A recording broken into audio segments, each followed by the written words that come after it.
In song. I don't know whether you were also tapping your feet, moving your hands, and of course, bobbing your head to that particular song. I think that features Two Face and Joel, if I'm correct. Just hold on, be strong. Everything will be alright. I also believe that everything will be alright with this great country, Nigeria, without the agitations going left, right, and center. I strongly believe that one day, very soon, in the nearest future, we will be able to look at our differences and, of course, look at those things that unite us and accept those things that unite us as being the ones that are more than the differences, than those things that divide us as a people and as a nation. It is an honor that we welcome you to the Citizens Forum segment of the Daybreak Show this beautiful Wednesday morning. This morning we'll be going straight into labor matters, but as a way of looking at the role of the government as regards to labor matters. We will be looking at the relationship between government and labor. So many promises have been made by the incumbent administration. I'm talking about the incumbent governor, Senator Bikula Muso in Ogun State, as regards how he intends to relate with labor so as to ensure good welfare of workers of labor in the state, and of course to make sure that this also has a ripple effect on the citizenry, on the indigents in Ogun State, and of course residents. They don't have to be indigents, as it were. So we're going to look at all this 6 years of the administration. How far has the governor gone in making sure that this is a reality, having a good relationship with labor? How has been able to fulfill many of the promises he made to labor? How have they been able to negotiate many of the issues, contentious issues that they've had? Issues of deductions, issues of welfare packages, issues of salaries, issues of pensions, issues of so many issues that you may want to look at this morning.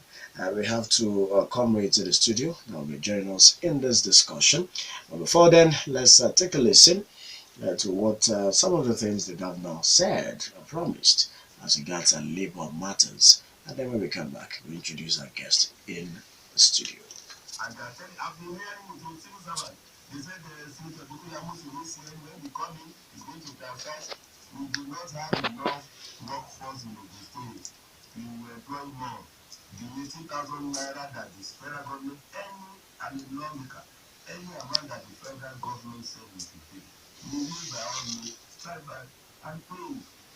When we came to the salary before, we can use the minimum wage, the private school teacher was I think about 800 and something. Now it's about 900. Now the second school teacher is about 400 and something. Now we do have been told that they no longer be taking, I think they are 1.2 now. The low should be about 100 and something million. Just look at the arithmetic now and see the huge look. Double.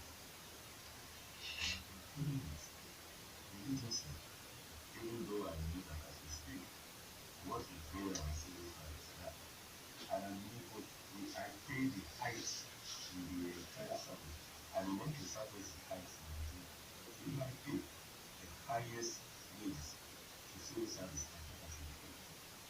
Look at the civil service is going to be free. I think it was about civil service without pension, without the bonus. Sherman. Big bonus.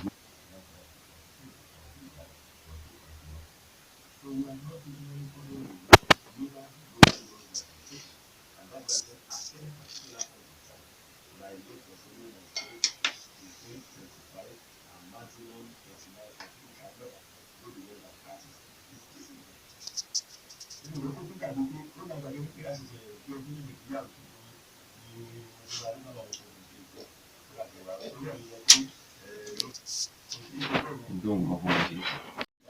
kò sí èsì àwọn olùdókòwò àwọn èèyàn láti ṣọ́ wọn pé àwọn òbí padà sí ìgbà lọ́wọ́ ìgbà títí tó máa gbé tó dé pé ìgbà máa dùn lára wa máa yá ìgbà nínú gbogbo alájọ máa ti jọba yìí tó ní ìtura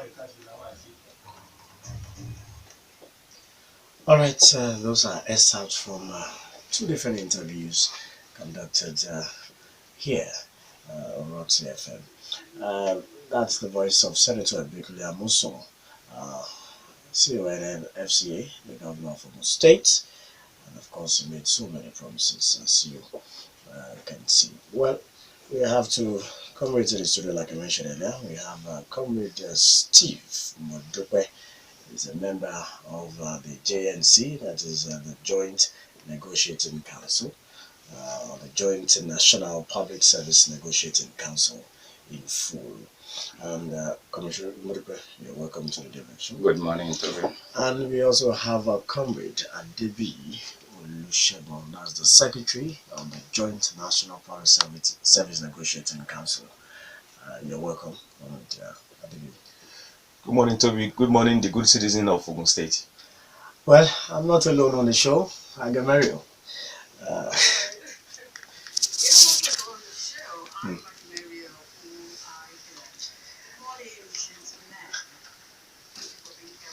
Good morning and you're welcome. Thank you very much. Okay, let me start with you, Comrade Modupe. Your assessment, frank and honest assessment of the 6 years of Senator Bikuli Amuso-led administration in Ogun State. Thank you very much. You said frank and sincere, and I will endeavor to be frank and sincere. We want to give it to His Excellency Governor Amuso for paying salary. As he promised, he said he was not going to owe the civil servants of Ogun State their monthly salary. By and large, we can say that he has lived up to that expectation, though with some remarks that may come up later. When he came on board in 2011, the entire civil service of Ogun State received him with great enthusiasm, hoping that all the promises he has made concerning the welfare, enhanced welfare for civil servants in Ogun State, will bring succor, will bring smile into the faces of civil servants in Ogun State. Let me give a breakdown. When he came on board, the previous administration was owing 3 months of unremitted deductions. The first meeting we had with His Excellency, he made it clear that by his practice, he was not trained to pay any debt he did not owe. So as a matter of fact, he was not going to be concerned about the debts being owed by the previous administration. But in his word, he said, "But on my honor, I will not owe you a penny." And I think we went to him with 3 major issues that it was also the issues of contributory pension scheme, which was the previous administration was having 24 months unremitted contributory pension deducted from workers' salary, but was not remitted to the various PFAs.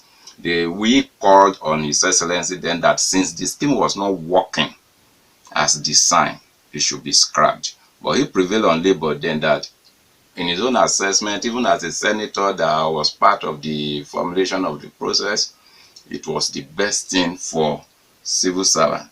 And he assured us that the fact that the previous administration messed up this contributory pension scheme does not mean another person will not come to put it right. And he promised then to put it right.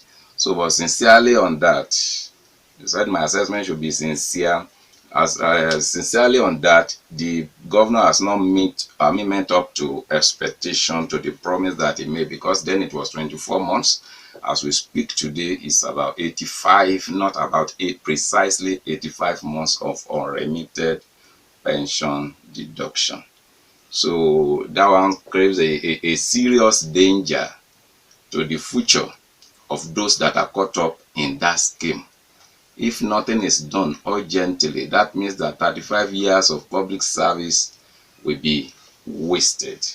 So that's just an assignment, assessment, a sincere assessment of His Excellency. When up to now, he has been paying salary, though with deductions not paid as at when due. Then the issue of pension is paramount to an average worker in Ogun State. It has remained comatose as it is today. The other assessment is that the His Excellency promised then that he was not going to downsize.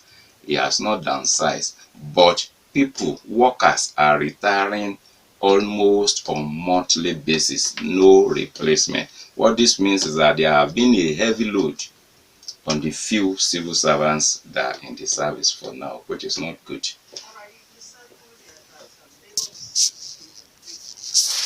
Yeah, then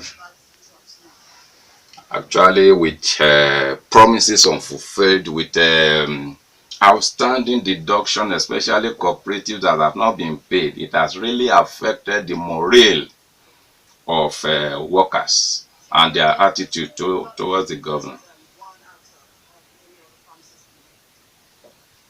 Yeah, it's one of the promises, and it is one of the basic things that strengthens the morale of workers in Ogun State. That is their deduction, because this money is their money. They kept it for something, for target, to meet certain basic needs that government cannot provide for them. You will agree with me that not everybody can force himself to save. So the best way for saving is to say, I earmark certain percentage of my salary to be deducted at source and kept in custody for me, in trust for me by the government. So when I need this thing, I can easily go to where this money is kept and say, give it to me. But this time around, it has not been possible. So we are talking of about 15 months of unremitted cooperative deductions or global deductions. Because when this issue of cooperative was not working, some people that are desperate to meet certain basic needs approach the banks to obtain loans guaranteed by government that at the source they will deduct this money and remit to the banks. But that one has not been seen to happen. Government has been deducting religiously but not remitting to the banks. So the implication is that if I have taken 1 million in January of 2014 with the hope that 12 months I will liquidate this facility, up till the tail end of 2016, 1 year after, the loan is still running. So what it means that 1 million have gone up to 2.5 million.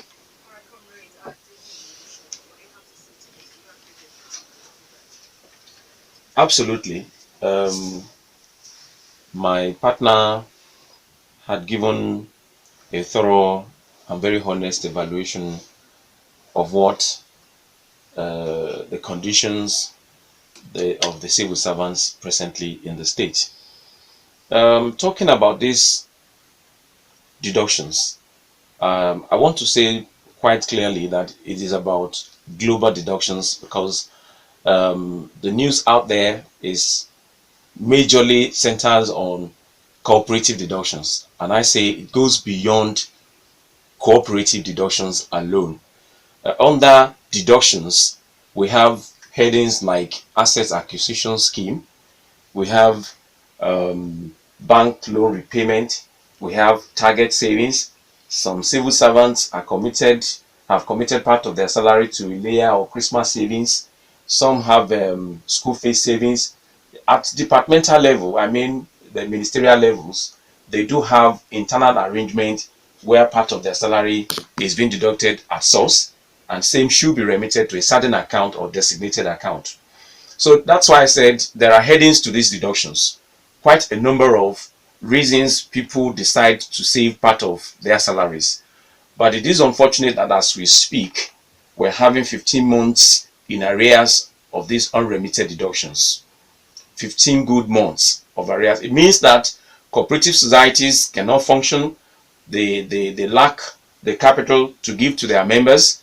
The banks themselves are not getting their repayment loan back from the civil servants, and their target savings as well. If take for instance, if I have 2 words and I decide to save, say, a certain percentage from my salary per month, and I'm contemplating of taking that same amount of money that ought to have been remitted to a designated account at a particular time, say on quarterly basis, only for me to go back to that same account and found nothing. And my banker will tell me, your employer has not remitted anything. And yet, I have it on the schedule of my salary that it had been deducted. I think so many other things about these deductions of a thing, but when we get there, we'll make further remarks about them. Okay, comrades, supporters of the governor would say that, well, the governor is owing some of these monies, but have you forgotten that the governor cannot just spend all the state money in paying civil servants? That is how some of the supporters have reasoned. How would you react to this line of thought? Basically, we hear things like this, and most of the time it's amusing. The civil servants in Ogun State or their representative have never for once asked the government, demanded from the government something outside their basic entitlement, which is their salary. The totality of this discussion is encompassed in their salary. The governor came and said he was not going to downsize. Okay, it is this basic salary, the salaries of civil servants that we are talking about. So if this governor is saying not extra, nobody has asked the governor. We have never put pen on paper to ask the governor, come and give us this, come and give us this outside our legitimate earnings. In some other states, we relate nationwide. In some other states, there are many of my colleagues, state chairmen of unions, that are being sponsored by their government to international conferences like the ongoing ILO. We have in Geneva, Switzerland, foreign. We have never asked the governor, because maybe we have agreed with him that the paucity of fund in Ogun State, we have never asked the government of Ogun State, please sponsor us to Aghemerio in Ilorin here. But what we Labour have consistently agitating from the government is that their basic entitlement. So it is sad when somebody is coming up to say that government cannot spend all the money on civil servants.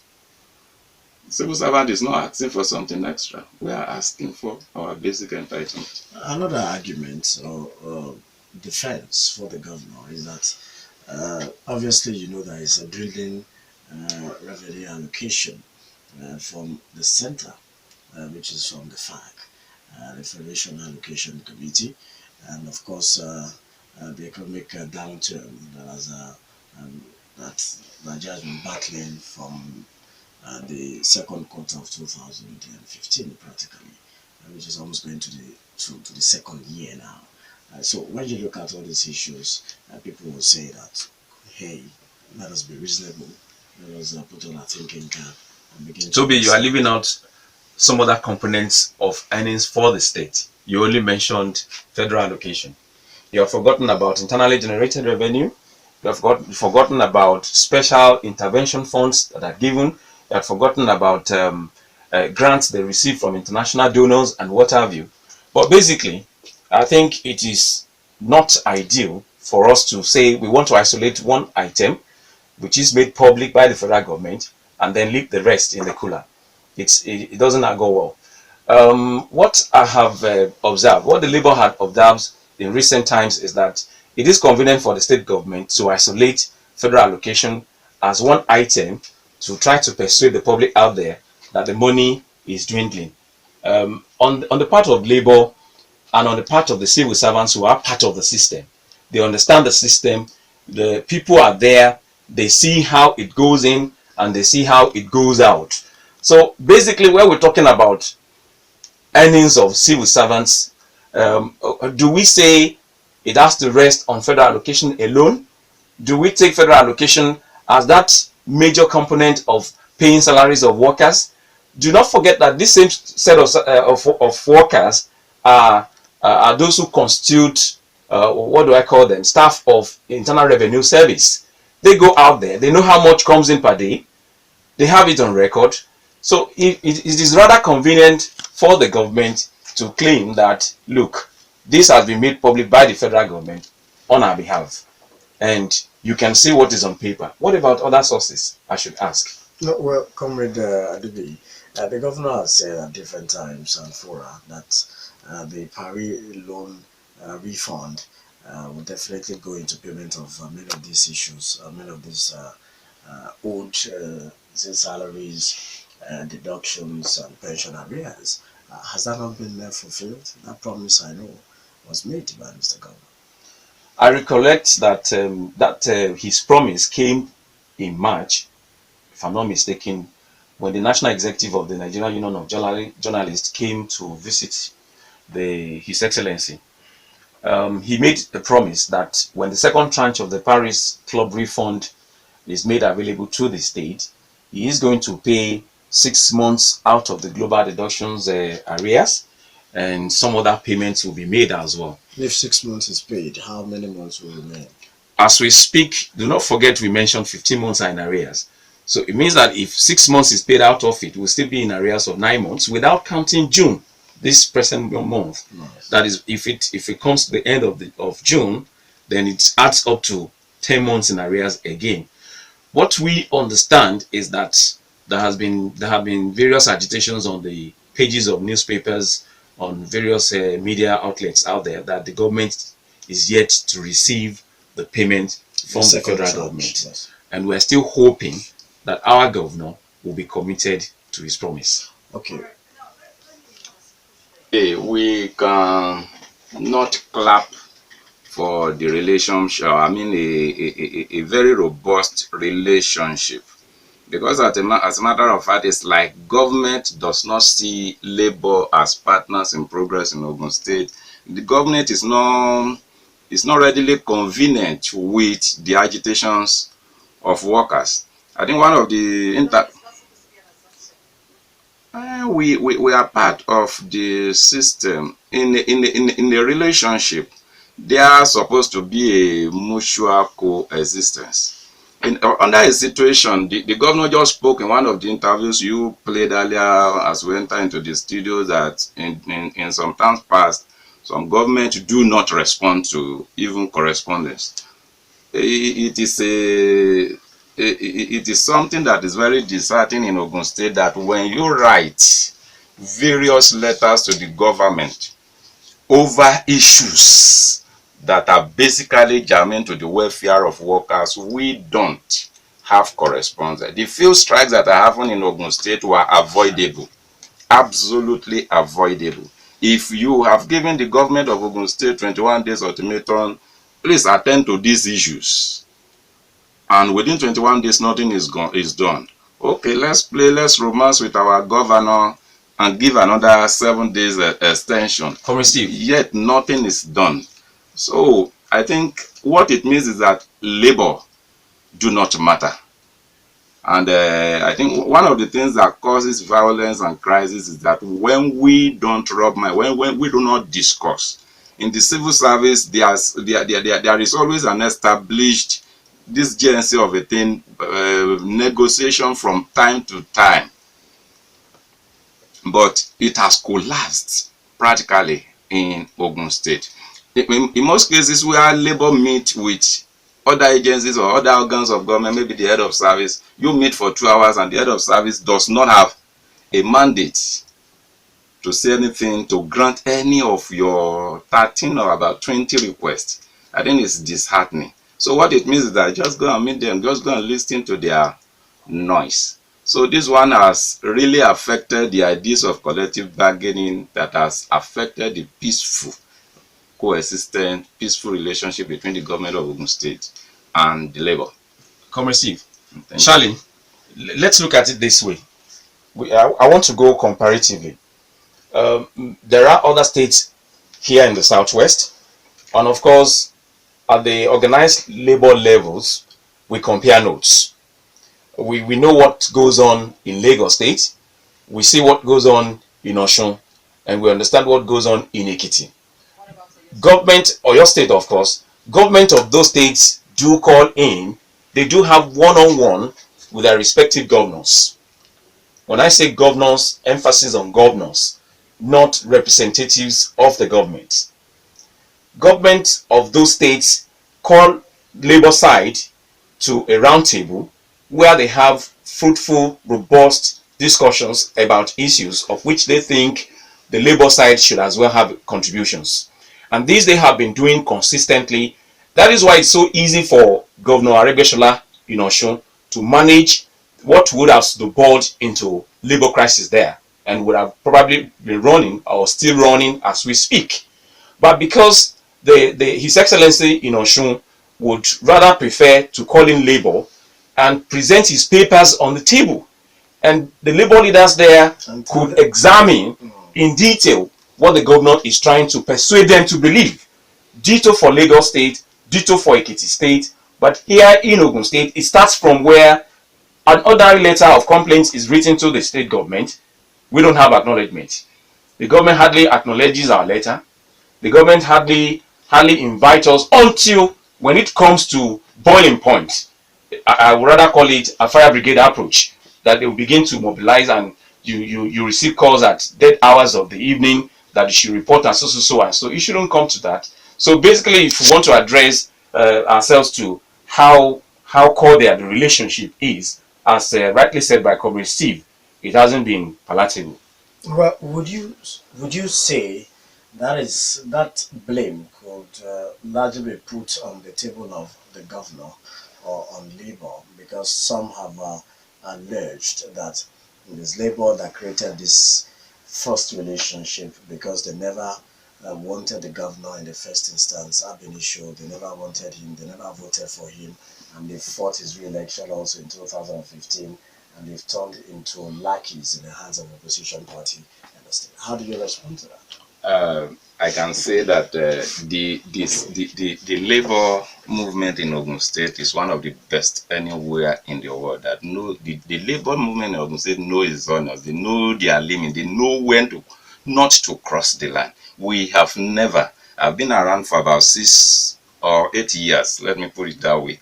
We have never been involved in partisan politics, and if even involving in partisan politics or rooting for the emergence of a governor, he should not be seen in labor. I think the governor of Ogun State, our dear Senator Ibikunle Amosu, has benefited immensely from the goodwills of labor in Ogun State. Labor supported him in his first coming on board, and even in 2015. So it is absolutely false that we have never supported the governor. And what we are saying is this: if we write a letter,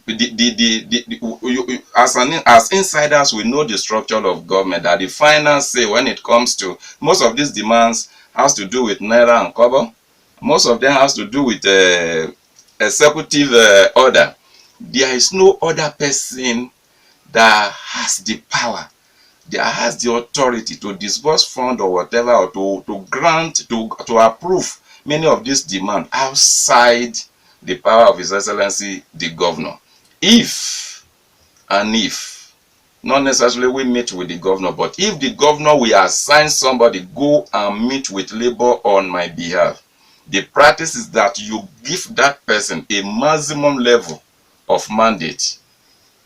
If they ask this is what we can afford. Push this one for them, which is called option. You push this one for them, option B, and eventually this is my limit. That will be a consensus. And we look at the books, we look at the body language, we agree. But under a situation where once in a while, maybe under pressure, you meet with the head of service, and the head of service say, let us continue to play. I don't have power to do that, this and that. It makes nonsense of that meeting. They are our employer, no doubt they can call us at any point in time, but still sitting down for 2 hours and not a single mandate approval is given to your demands. So you begin to question why you were even why were we invited to this meeting in the first instance. Now, Comrade Adebiyi, you are the Secretary of the Joint National Public Service Negotiating Council. That's the council that's supposed to interface between government and labor. How come it has been difficult for you to resolve many of these impasse? How come it has been difficult for you to make sure that there has been some very smooth and, of course, robust relationship between labor and the government, especially as it affects the suspension or otherwise of Comrade Ambali of the NLC in the state? Difficult, yes. Like I said earlier, the relationship has not been palatable enough. At the GNC level, being the platform that brings together trade unions in the public service, we meet, we deliberate, we come up with issues that we think we should present to the government, and especially we don't put forward any issue that we think could be resolved at the administrative level of the civil service, except where, like my colleague said, it has to have this executive approval. Of course, when we come up with issues as such, we put up letter, that is the protocol, and copies of which will be circulated to appropriate offices. But over time, we discovered that each time we come forward with our request or with our complaints or with observations or inputs into how the government should be run, government will rather keep mute as if they have not received anything from our end, except at an informal level when we meet, perhaps in the corridors of power, at this exchange of banters that will say, Mr. So so so and so, Dr. So so so and so, have you cited our letter? This we complain about, that we said about it. Oh, I received your letter, I've seen it. I think you people are saying so so so and so. Well, we'll address it. We'll address it. Of which we think protocol demands that after the receipt of the letter, they need to acknowledge first, and then they need to communicate the position of the government to us, and probably, if the need be, that there should be meetings, or if the need be, there should be a committee that will look into it. It might be ad hoc, it might be standing, or otherwise. But over time, like I said, the government would rather do things fire brigade approach way, where we will have to wait, we'll have to shout, we'll have to fight, and even sometimes we exchange hot words with each other or one another, depending on the hotness of the matter. But by and large, GNC as the platform for the trade unions in the public service has not fared better so far in recent times under this administration. Have you met the governor recently? Oh, sorry. Have you met the governor recently as regards the pardon that should have been extended to Comrades? That reminds me, Toby. You mentioned Comrade Ambali. Of course, at the GNC level, like I said, there had been series of consultations with those who are in government, with the governor himself, series of letters of appeal. There was a time the governor pardoned about 31, and very quickly that same day we wrote a letter to appreciate him, and I think the concluding paragraphs of the letter, again we appealed to the government to please look into the case of Comrade Ambali. Of course, we cannot go beyond what the law permits.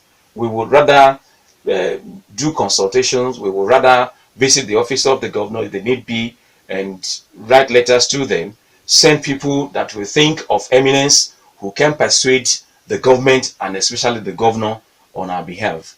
This we have been doing, and consistently and very tenaciously we still remain steadfast to continue to appeal to the government to look into the case of Comrade Ambali.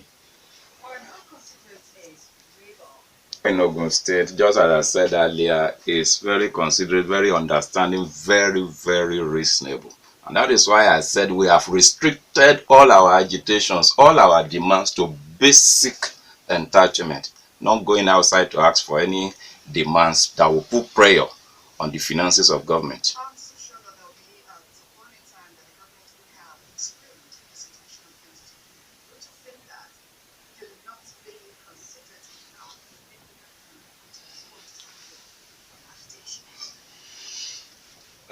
Labor is very considerate. You see, when you talk about organized labor, probably at the executive level or the leadership level, we interface with the government. But our constraint rests squarely on the membership.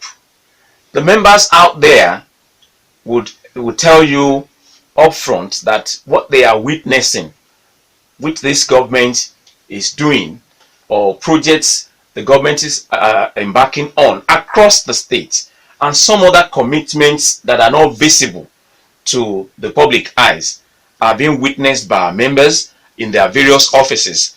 And they will tell us, look, the PSU people are not doing enough. Because so and so happened today in my office and I witnessed it. So in a nutshell, you see that the government has enough funds to meet all of its obligations, even to the state. So I believe. I believe so. All right, we have to take a break for the national news at 10. After national news, Comrades Steve Modupe and Comrade Adebiyi Olusegun will be here in the studio. Stay with us. All right, you're welcome back. It's still the Daybreak Show, Rock City, 101.9 FM. Today, the 14th of June, 2017. We're looking at the administration of Senator Bukula Muson in Ogun State, 6 years, and of course, vis-a-vis the relationship with Labour in the state. We have Comrade Steve Modupe, a member of the JNC, the Joint National Public Service Negotiating Council. We also have Comrade Adebiyi Olusegun, who is the Secretary of the Joint National Public Service Negotiating Council. If you want to be part of the discussion this morning, you can start sending your messages to 32120. All you have to do is to type rock, ROCK, in a space, type your message, include your name, and send to 32120. You can also tweet your submissions, comments, or questions at Rock City FM is our Twitter handle. Our Facebook fan page is also available, Rock City FM 101.9. Before we throw open the studio lines, there are still some issues I want us to quickly look at. You signed a memorandum of understanding with the state government on the 2nd of November 2016.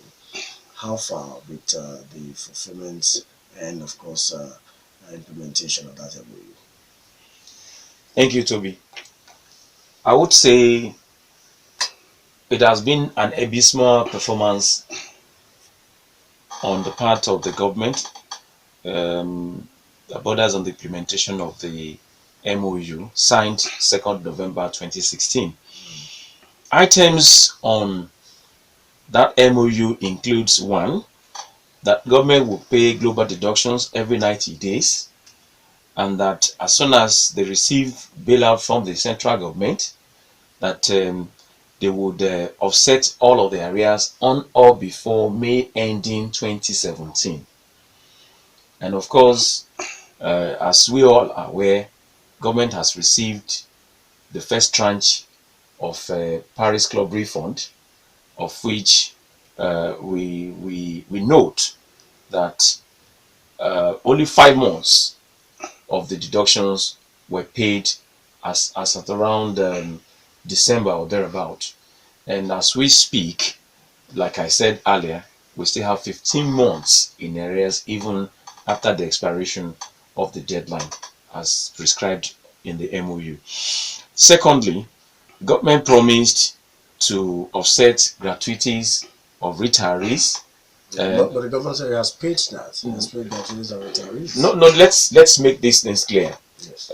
Gratuity paid in what manner? Okay. Explain. The government went ahead to pay gratuities of retirees that retired between October 2012 to January 2014 using a formula that is unknown to the law that affects those retirees. Otherwise, they refer to it as the BRT, Basic Rent and Transport, a law that ought to have affected those who are captured under the contributory pension scheme deductions, and not the retirees prior to the introduction of the contributory pension law. So basically, it means that what those people ought to have earned have been butchered severely.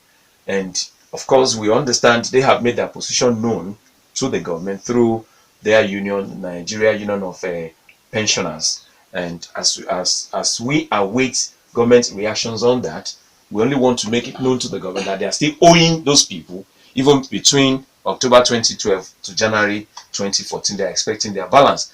But from February 2014 till date, because people retire on daily basis, their gratuities are still being held by the government. Again, on that MOU, we mentioned the 2015 promotion. We want to thank the state government that has been effected. But as we speak, though the government says the 2016 promotion, which was due, is on the way, but we must add that that of 2017 rather, 2016 is on the way like they claimed, but that of 2017 is already due as well. Still on the MOU, we mentioned our contributory pension, and the government says they are going to set up a committee. And initially, a committee was set up which was unknown to the labor side.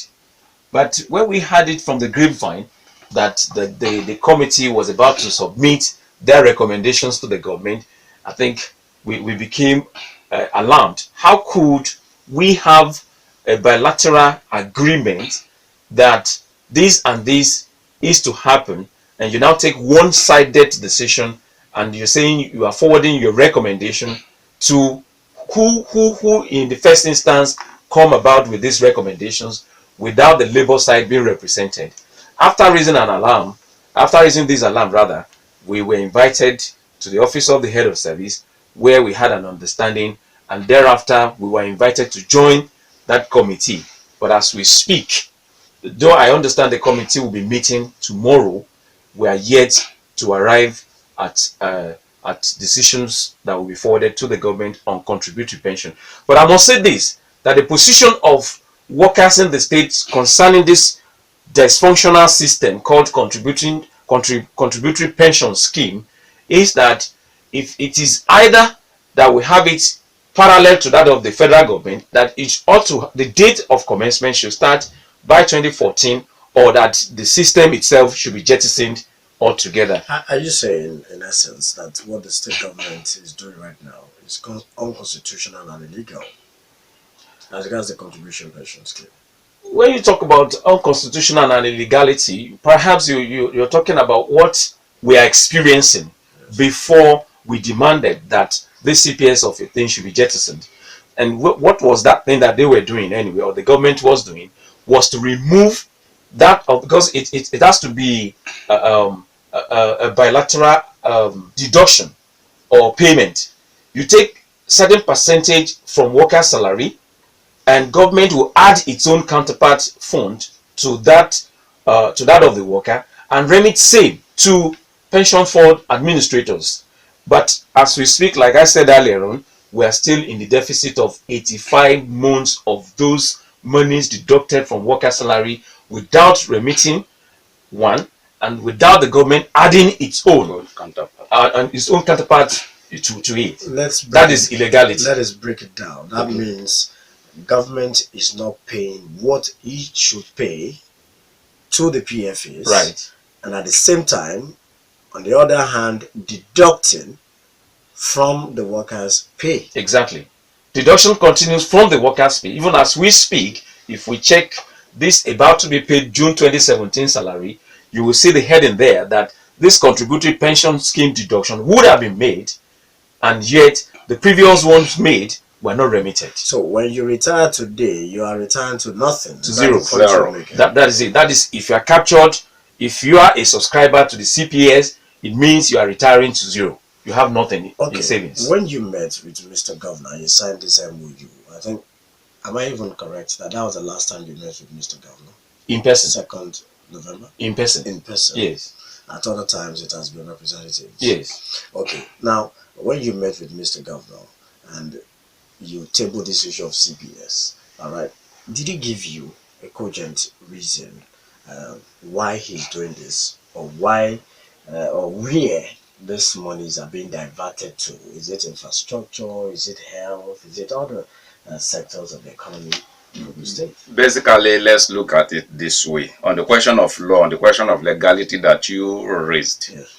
The law establishing the contributory pension scheme is such that from the salaries of workers deduct 7.5% of their basic.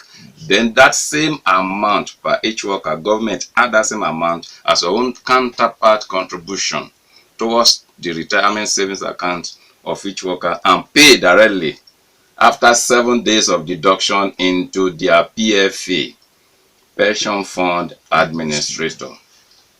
What we have, which is the choice of by law, it must be the choice of the worker. But in Ogun State, it was forced on workers at implementation. Though not even the making of this governor, it has been known before he came on board. It was the workers in Ogun State never had the opportunity to choose their own PFAs. Okay, go on. So then when we are talking of question of law, when we saw that this contributory pension scheme CPS was not working, we told the governor, His Excellency, this thing is not working. The government probably meant well, but as it is not working because according to law, you are not remitting. The argument from government side has always been that it's a question of law, it's a matter of law, you cannot exit when you have started. But the logic, the thinking of worker is this, which I think is reasonable. A law is meant to be of universal application. So why is it that the same law that governs the government, the same law that stipulates that maximum 7 days after deducting from employee, it must be remitted to the PFA, it's not being honored, it's not being obeyed, and the government is not concerned that this law is not being obeyed? Why is it that now that you are taking my money, you are not refunding, you are not remitting, that I now say, okay, since you are not remitting, you have flouted the law, which, please, let us exit this scheme, it's not working for us. So it's a question of the government now stamping its authority. I can disobey the law with impunity, but you don't have the power to disobey the law on the part of workers. Okay, let me quickly ask you, because this is one thing that has confused many, the issue of the salary bill, the wage bill of Ogun State. At different times it has continued to fluctuate. Even the government has been given figures that sometimes are a bit contradictory. But the governor mentioned categorically that it has moved from 3 billion naira to 6 billion, over 6 billion naira. Can you please tell us what is the salary? Tobi, if I must be sincere, because in our introduction we said we should give a sincere appraisal of this government. There is no average worker in Ogun State that can say exactly the wage bill of the state. We only rely on what we hear from the government. And even from the government, it has never been consistent. We are of the belief that on monthly basis, people are retiring en masse. Because if you look at the rate of employment, majority of civil servants were employed 1980, 1982 under the UPN government that had the cardinal point of massive employment. So having spent 35 years in service, many civil servants are retiring. But what we say is that the figure, the wage bill keeps increasing on what we are giving. 6 months today, 6 billion today. At least the last time the governor said it has even risen to 9 billion. So there is no civil servant that can say specifically that this is the wage bill of Ogun State. We only rely on what we hear from government.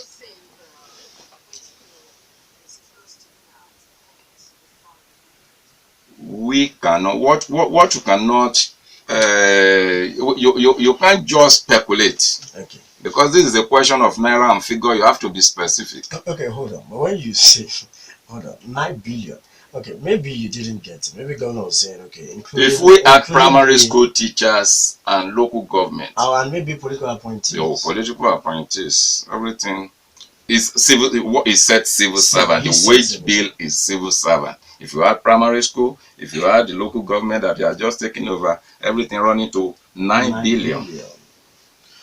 Okay, at this juncture, we would like to throw open the studio lines and, of course, other forms of, other means of communication this morning on the show so that you can be part of the show. Let's start with Dr. Ogun. We just have to put it in perspective that nobody here or at any labor forum has ever called the governor a devil. And Labour is not aware of any movement being organized or being supported by Labour that is called Amosu must go. Who come got his own information is the one misleading the public. We are not politicians. We do not know who is coming. We deal, civil servant is meant to be neutral and deal with any government that comes into power, discharging his duties faithfully within the ambit of the law. But having discharged your duty, what you get is your basic salary. So Dr. Ogun must know that what we are asking has never been taken to any political forum or something like that. We deal with our governor directly, that Oga pay us. We have never championed any cause that say Amosu must go. So Dr. Ogun must be well guarded. And where Dr. Ogun has worked, I think you get your own salary, you get your own benefit without being owed. So thank you. In full without being owed. That is the best to my understanding.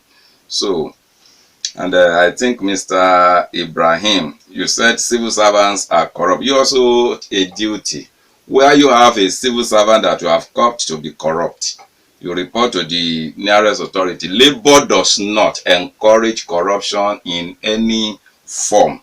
So you just get your facts and report to the appropriate quarter.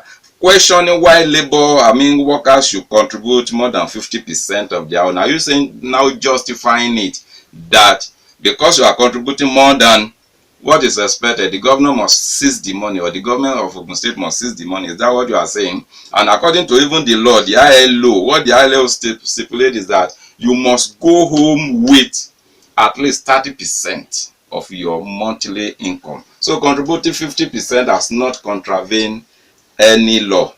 Thank you. I must add to what Dr. Income had said about isolating grants or components of how money comes into government.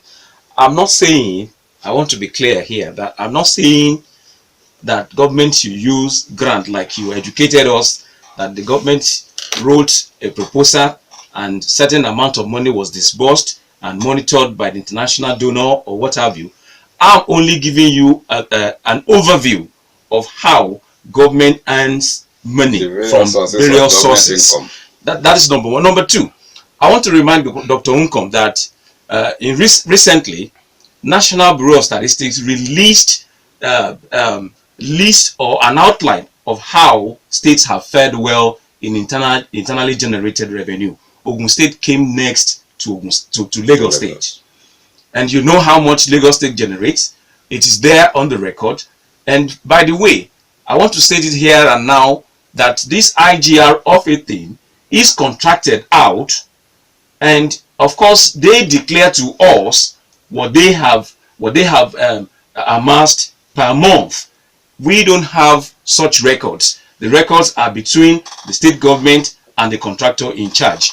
So basically, we are not saying that this government has not done its bit, but we are saying they need to do more.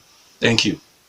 Sorry, Mr. Yomi from Lemme was talking about placing priority, that workers should not be asking for salary. We, on this forum this morning, we are discussing 6 years of Amosu administration. Labour can put it on record, Mr. Yomi Lemme, that in the last 6 years, we have never spoken or agitated for salary increase. Thank you very much for that. From Dave says, hope the governor will not sack you tomorrow for saying the truth. Please let Amosu supporters reason why he should touch workers' deduction. And this one says, the government has not paid local government gratuities since 2011. Monthly pension is also not regular. That's Ola from Oaikhenan. Well done, Honorable Governor. Kindly approve harmonization and the payment of arrears of 6 and 15% to pensioners, since the Prairie Fund has now been disbursed to state. It shall be well appreciated and put smiles on the faces of the retired civil servant. Thanks and God bless. That's coming from Shuaga. Gratuity was not paid up to January 2014, but June 2013. Yabi from Ijoko sent in that one. Gratuities was last paid to local government and primary school pensioners in November 2011, as no gratuities was paid from Prairie Club refund. Only state pensioners were paid, to correct your guest. Ademola Ade from Idiaba sent in that one. Pension issues are social security and fundamental human rights. Breach is a crime against humanity. That's Cosmos. If you're not a state worker, you can't understand because of government appointments. Please, my question for his supporters is, why is he not remitting workers' deduction? Okay, and this one says, my name is Comrade Aremu. Please note that the state government has not paid up to January 2014. The last payment was in respect of January to June 2013. Therefore, their standing unpaid gratuities is in respect of July 2013 till date. Thanks. All right, this other one says, I really appreciate you, Tobi, Aghemerio, and Comrades in the studio for the fantastic presentation and responses. A government that does not care for workers' welfare is a wicked government of the highest order. Bridges, roads, model schools, markets, 20 lanes, airports, LCDAs are all good, but not when workers are being owed deductions, gratuities, and bonuses and other allowances for years, resulting to untimely death of many. It is living that can make us use all these amenities. It is the living that can make use of all these amenities and not the dead. That's Ade making a point. I'm compelled to ask from the labor initially, why did they consent to cooperative deductions from government? Tobi Olusegun from Igbora sent in that one. You want to quickly address that? Why did you consent to cooperative deductions? I think on our own, on the part of labor, we have enumerated, we have explained that the inability of an average person to forcefully save money in face of personal need, to meet personal needs, necessitated the subscription to various cooperatives in the civil service. And it's expected that one, we talk about target saving, and that one easily comes to mind. Christmas shilling fund, Ileya shilling fund. This one, you keep it in trust that when Christmas is approaching, you can easily go there, access your fund to meet certain needs for your family for Christmas. Ditto the Ileya, this thing, you buy rams and whatever. But what we have seen, what we have discovered is that all your hope of getting this money at the point of need is not met. And along the line, for some years now, for some months now, when we discover that cooperative is not working, many people have been agitating, many workers have been agitating to exit from this cooperative. Okay, let's check out the tweets. Okay, let's take one more call. Oh, Mr. Taiwo Ayombade, I want to thank you very much. We, on our own as Labour, we have been appealing to His Excellency on the case of Comrade Ambali. Initially, on November 2nd, the governor said we should give him 2 weeks in which to consult with some eminent person that Labour offended in the wake of the strike action. They mentioned General Obasanjo and the Awujale. On our own, we went to these eminent Nigerians, appealed to them that we never meant to insult them. And on our behalf, they took it as a responsibility to appeal in return to His Excellency.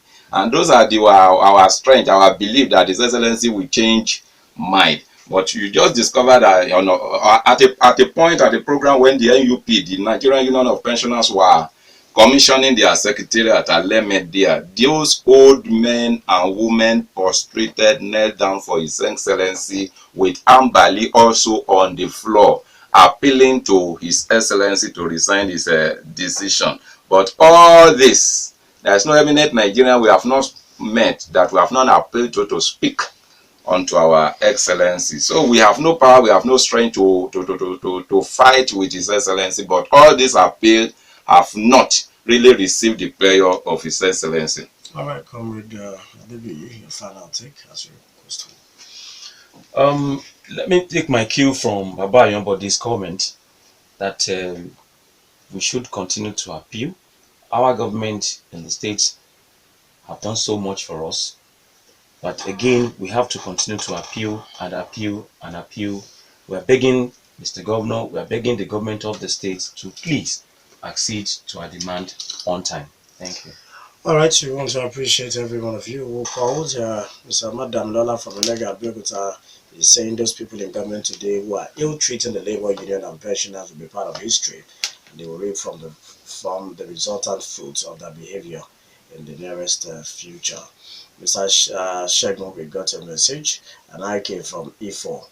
I also appreciate your message. All right, it is on this note that we'll draw the curtains on the show. Thank you very much, Comrade Steve Modupe Thank you very and much. Comrade Adebiyi Olusegun. It's We my wish you pleasure. all the best as you continue to press home your demands. Thank you so much. And of course, hopefully, you'll get what you deserve at the end of the day. We also want to appreciate those who have called, those who sent messages, and those who tweeted. And on behalf of the Daybreak Show crew, on behalf of the News and Current Affairs Department, and of course on behalf of the Rock City FM family, we want to commiserate with the Nigerian Police Force, Ogun State Command, on the death of one of their officers who died during a ghastly motor accident in Shagamu. The special anti-robbery squad, to be precise. Four other officers were also injured, and I think everything is being done right now to make sure that they do not die. So we want to commiserate with the family of the lost one, and we pray for the repose of his soul, and of course for the family to have the fortitude to bear the loss. We want to appreciate every one of you. I am Toby Joseph. Have a wonderful Wednesday.